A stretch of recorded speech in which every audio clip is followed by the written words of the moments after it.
Finalmente, la Audiencia Nacional ha decidido exculpar a los antiguos gestores de Bankia por la salida fraudulenta a bolsa, por la oferta fraudulenta de suscripción de acciones que realizó la entidad en el año 2011. De acuerdo con el relato, con el imaginario popular, estos gestores habían sacado a la venta una entidad financiera que en el momento de sacarla a la venta, en el momento de ofrecérsela al público, ya estaba quebrada, ya tenía un agujero financiero gigantesco y por tanto una entidad financiera que sabían que estaba abocada a deglutir, a devorar los ahorros de aquellos incautos inversores, en general pequeños inversores, que decidieran apostar por Bankia, que decidieran sumarse a la oferta pública de suscripción de acciones. En realidad, este relato popular no es del todo exacto. No es que Bankia en el año 2011 estuviera quebrada de por sí. Bankia en el año 2012 tenía una enorme cantidad de activos defectuosos en balance, en general activos vinculados con el sector inmobiliario y más en particular con la promoción de viviendas, y por tanto el futuro de Bankia era tremendamente incierto. Si España a partir del año 2011, la economía española se recuperaba de manera muy intensa, con mucha fortaleza, y el mercado inmobiliario volvía a remontar, si volvían a subir los precios de la vivienda, si se volvían a vender casas, inmuebles y por tanto promociones que estaban abandonadas, tenía sentido reanudarlas para volver a vender esas casas y por tanto para que Bankia, que tenía promociones adjudicadas, las pudiese colocar a buenos precios, entonces la entidad financiera no tenía por qué estar necesariamente quebrada, no tenía por qué ser necesariamente insolvente. En cambio, si España a partir del año 2011 seguía profundizando en la depresión, si el desempleo seguía aumentando, si la compraventa de viviendas seguía hundiéndose, si los precios de la vivienda seguían colapsados, si las promociones que habían sido abandonadas no tenían ningún sentido colocarlas, terminarlas y colocarlas en el mercado, entonces Bankia sí estaba necesariamente quebrada. ¿Qué iba a pasar a partir del año 2011? Cuando Bankia salió a bolsa, cuando Bankia realizó la oferta pública de suscripción. Pues bueno, eso no lo sabía nadie. España podía recuperarse, España podía hundirse y, por tanto, que Bankia estuviese o no quebrada era una cuestión cuando menos opinable de la que podían, por tanto, opinar los inversores. Un inversor que hubiese entrado en Bankia en el año 2011 sabiendo que había un riesgo importante de que la entidad quebrara, pero también había una cierta posibilidad de que la entidad reflotara y, por tanto, de que proporcionara muy notables plusvalías a aquellos que hubiesen decidido apostar en esa coyuntura incierta por el futuro de la entidad,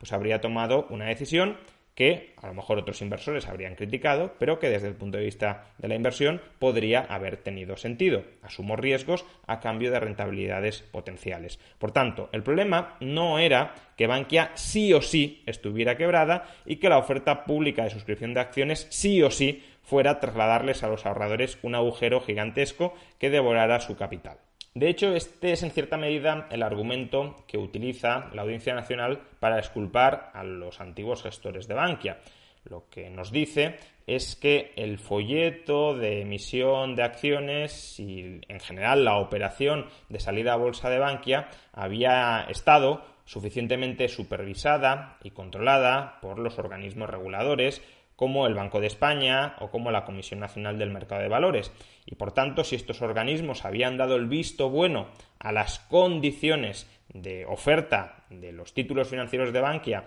en la bolsa, entonces no cabe imputar a los gestores de la entidad ningún comportamiento deshonesto o fraudulento porque, insisto, contaban con el aval de las autoridades públicas encargadas justamente de supervisar ese proceso. Y lo que dice la Audiencia Nacional es que cualquier inversor que se hubiese leído el folleto de emisión podría haber obtenido suficiente información suficientemente amplia y suficientemente certera como para conformarse una imagen fidedigna de cuál era la situación real de Bankia en el momento de su salida a bolsa y por tanto también para poder evaluar los riesgos reales que estaban implicados en esa operación. Por consiguiente, si los gestores actuaron con transparencia y bajo la supervisión de los organismos públicos, si recaía en los inversores la obligación, el deber la diligencia debida de tener que leerse y estudiarse el folleto de emisión para poder evaluar los riesgos, entonces la salida a bolsa de Bankia fue absolutamente limpia y no cabe imputar ningún tipo de responsabilidad a la cúpula gestora de Bankia. Esta es, en resumen, la tesis esencial de la Audiencia Nacional para exculpar a la cúpula gestora, al equipo directivo que pilotó la salida a bolsa de Bankia. Sin embargo, creo que en este juicio la Audiencia Nacional está desentendiéndose, no está teniendo en cuenta el contexto histórico e institucional en el que se desarrollaron toda esta serie de actuaciones. Porque no olvidemos que la salida a bolsa de Bankia fue ante todo un proceso político, fue ante todo una decisión política para intentar salvar el sistema financiero español. El sistema financiero español en su conjunto y de manera muy específicamente notable Bankia estaba en el año 2011 al borde de la insolvencia. No estaba condenado necesariamente a la quiebra, porque efectivamente, como hemos dicho antes, si España se hubiese recuperado con fortaleza a partir de ese momento, se podría haber saneado la situación. Pero sí estaba en un riesgo muy considerable de caer en insolvencia. Nuestros políticos, tanto el PSOE, que en aquel momento ocupaba la presidencia del gobierno, con José Luis Rodríguez Zapatero, como la oposición, de Mariano Rajoy, eran muy conscientes de cuál era la situación real del sistema financiero. El PSOE, porque controlaba el gobierno y todos los organismos supervisores y por tanto tenía información de primera mano sobre la situación real del sistema financiero, y el PP porque controlaba Bankia, controlaba tanto Caja Madrid como Bancaja y por tanto sabían muy bien lo que se cocía dentro de esta entidad financiera. Y en ese momento lo que se pactó entre las principales fuerzas políticas españolas fue tratar de salvar el sistema financiero español y por tanto la economía del conjunto del país recapitalizando Bankia. ¿Y cómo se podía recapitalizar Bankia? Pues evidentemente hay dos opciones. Una es el rescate público y la otra es que los ahorradores privados metan dinero en Bankia. El rescate público en el año 2011 no era una opción, porque Bankia era un banco demasiado grande no solo para quebrar, sino también para ser rescatado. De hecho, en el año 2012, cuando hubo que rescatar a Bankia con fondos públicos, el Estado español tuvo que ser rescatado por la Unión Europea. En solitario, el Estado español no tenía capacidad para rescatar Bankia. Entonces, como no se quería abrir la caja de los truenos de un rescate estatal que abocaba también al descrédito y quizá a la bancarrota del propio Estado, lo que se intentó fue persuadir, en realidad engañar, a los ciudadanos para que sus ahorros o parte de sus ahorros fueran inyectados en forma de capital, en forma de fondos propios a la entidad. Y es así como se gestó la salida a bolsa de Bankia. El propio Rodrigo Rato, en la Audiencia Nacional, reconoció que la salida a bolsa de Bankia estuvo teledirigida por el gobierno socialista, por el Congreso de los Diputados, no solo por el Grupo Socialista, sino también por el Grupo Popular en el Congreso de los Diputados, y que contó con la complicidad de los principales organismos supervisores, el Banco de España y la Comisión Nacional del Mercado de Valores, para en cierto modo hacer la vista gorda o incluso, en algunos casos, apoyar activamente la salida a bolsa de esta entidad. Recordemos que en aquellas fechas la publicidad institucional, que además contó con la anuencia de las administraciones públicas, era que era una oportunidad histórica, que estábamos ante una oportunidad histórica, que dos cajas de ahorros tan importantes en nuestro país como era Bancaja y Caja Madrid se hubiesen fusionado en un banco y que pudiésemos adquirir acciones de ese banco. La campaña nos instaba a todos a ser banqueros, a comprar acciones de Bankia porque eran realmente, se nos decía, un absoluto chollo. Ese es el contexto histórico en el que se gesta la operación, que insisto, es una operación más política que económica, más de salvamento nacional que de lógica empresarial subyacente. Y el contexto institucional es que en nuestras sociedades, no solo en España, sino también en prácticamente todos los países desarrollados, se parte de una idea, a mi juicio bastante equivocada o al menos incompleta, pero se parte de una idea, y es que los pequeños inversores son estúpidos, no tienen conocimientos financieros suficientes como para decidir en qué activos desean invertir o no invertir, y que justamente porque los pequeños inversores están desvalidos hay que protegerlos desde el Estado con organismos reguladores y supervisores para que las malvadas empresas privadas no estafen a esos pequeños ahorradores vendiéndoles gato por liebre. Con lo cual, partiendo de esta premisa, las administraciones públicas son las que se encargan de desarrollar tareas que en su ausencia debería desarrollar el propio inversor, pequeño o grande. Es decir, los inversores deberían responsabilizarse por analizar las compañías en las que están invirtiendo. Y si no son capaces de analizarlas ellos mismos, que en muchos casos es obvio que no se tienen ni los conocimientos, o aunque se tengan los conocimientos, no se tiene el tiempo para analizarlas, lo que tendrían que hacer los pequeños inversores, evidentemente, es contratar a alguien que se las analice o directamente contratar a alguien que invierta en su lugar, un fondo de inversión de gestión activa, o incluso saltarnos ese paso e invertir diversificadamente en un determinado índice bursátil, que no supone tomar una posición muy importante en ninguna empresa concreta, donde obviamente sí te pueden dar gato por liebre. Pero como digo, ese deber que debería recaer sobre los inversores,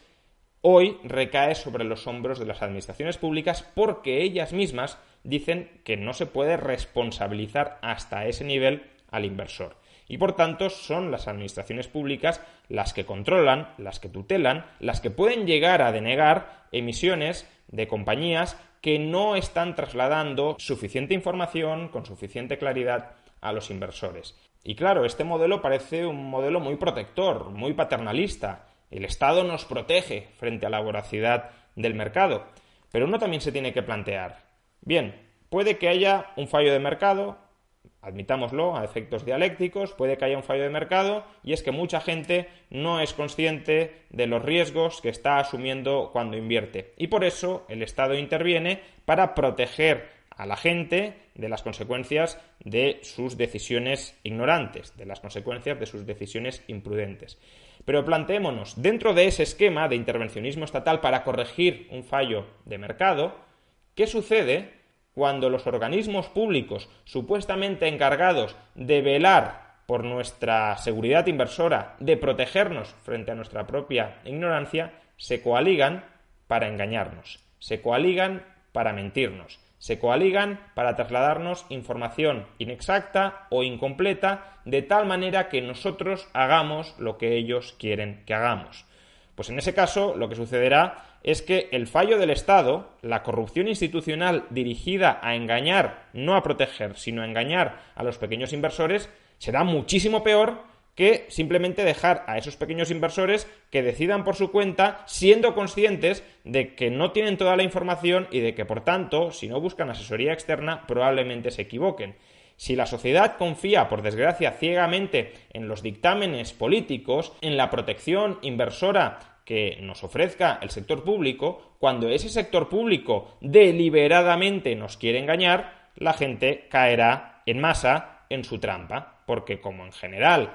creerán que el Estado es confiable, cuando el Estado abuse de esa confianza ya será demasiado tarde como para darse cuenta. Y en el caso de Bankia lo que sucedió fue exactamente esto. El Estado no trasladó a los inversores el riesgo real que estaban corriendo, el riesgo real al que se sometían por el hecho de comprar las acciones de un banco que, si bien no estaba necesariamente quebrado, sí estaba muy probablemente quebrado. La inmensa mayoría de pequeños inversores que compraron acciones de Bankia no eran en absoluto conscientes del riesgo real que estaban asumiendo. Y no lo eran en gran medida porque confiaban en la supervisión que estaba realizando un Estado que era el primero que buscaba engañar a esos inversores para que compraran acciones de Bankia, a ver si inyectando varios miles de millones en el capital de la entidad, Bankia conseguía sobrevivir unos meses más, incluso un año más, sin quebrar, y a ver si al finalizar este periodo la recuperación económica ya había comenzado y por tanto el balance de Bankia se saneaba él solo sin necesidad de una recapitalización estatal que el propio Estado español no podía permitirse porque resultaba demasiado gravosa para sus finanzas. Por tanto, puede que sea cierto que la responsabilidad principal de la salida fraudulenta a bolsa de Bankia no corresponda a sus gestores. Puede que sea cierto que los gestores hayan sido los cabezas de turco de una operación que era una operación fraudulenta, que era un fraude a mucha mayor escala. Fue un fraude institucional, fue un fraude nacional, fue un fraude del conjunto del Estado español para conseguir rapiñar parte del ahorro privado de los ciudadanos e inyectarlo, con la connivencia de esos ciudadanos engañados, en el capital de Bankia para así tratar de reflotar la entidad, para así tratar de conseguir que la entidad sobreviviera unos meses más, con la esperanza de que al terminar esos meses la recuperación llegaría y Bankia se sanearía sin necesidad de rescates. Ese fue el gran fraude que se cometió: teledirigir políticamente la salida a bolsa de Bankia con el propósito de engañar a masas de ahorradores ingenuos que confiaban en la supervisión, que confiaban en la protección paternalista del sector público, para robarles los ahorros de toda una vida, intentando que el agujero que había sido generado por los políticos españoles dirigiendo las cajas de ahorros, y muy en particular dirigiendo Bancaja y dirigiendo Caja Madrid, se enmascarara hasta que la recuperación llegara, de tal manera que no tuviesen que rescatar Bankia a costa de los contribuyentes, revelándonos a todos el desastre de gestión que habían realizado durante años. Cuando la Audiencia Nacional exculpa a los gestores de Bankia bajo el argumento de que todo lo que hicieron contó con la supervisión y con el aval de los organismos públicos, lo que en realidad debería estar haciendo es extender la culpabilidad al conjunto de los organismos públicos que de manera deliberada engañaron a los ahorradores españoles para salvar el destrozo que cometió la clase política española gestionando las cajas de ahorros.